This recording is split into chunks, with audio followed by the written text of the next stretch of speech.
Base sa investigasyon na isinagawa ng Misteryo Team, pati na rin ang investigasyon ng ating paranormal experts, magtugma kaya ang kanilang mga pahayag sa mga na-record at nakuhanan ng aming mga kamera?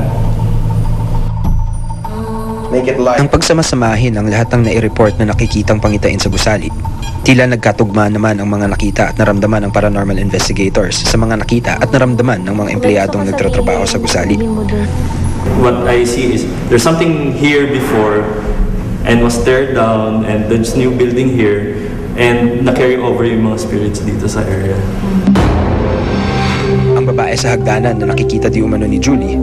Bakit ka dito? Sabi niya, nanahimik lang po nakikisilong sa ulan.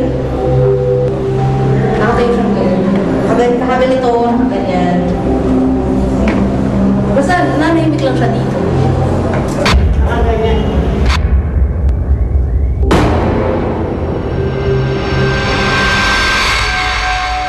Base naman sa aking paglilibot sa gusali at ayon sa mga eksperto na nakamonitor sa kuha ng thermal camera,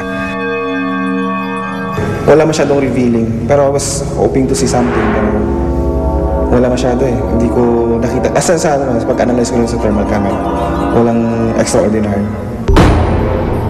pero nang aming ipasuri ang na-record ni Rob na audio o tunog, using software, tinanggal ko yung background noise like yung mga hiss, yung mga unwanted na mga background noises. ito ang naging resulta. Yun, yung ingay na yun.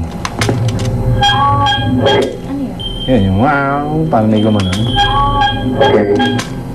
Not unless may babae doon. Ayun, oh. Ito, mas klaro to, ah.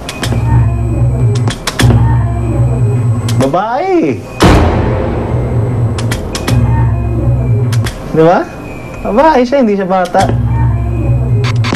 Iyon o kaya ang tinig ng sinasabing kaluluwa ng babae sa loob ng banyo? Yung una kasi parang pusa, eh. Ito parang pusa, pero ito, hindi ko masabi kung ano yung sinasabi. Pero definitely may ibang boses, ah. Medyo mahirap actually mag-conclude, ah.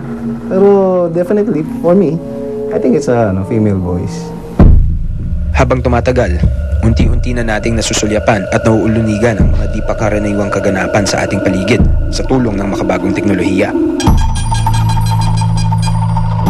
Pero kumbaga, ito ay tip of the iceberg pa lamang sa mas malalim at mas masalimuot na palaisipan.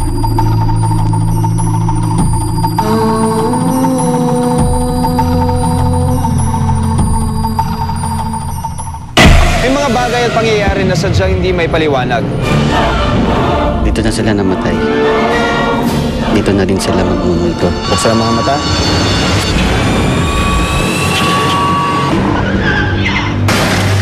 Talas ng pandinig. Anong ginagalaw niyo dyan? Ay, kinikilabutan talaga. Ayoko dito. Dahil ang mundo ay nababalot ng misteryo.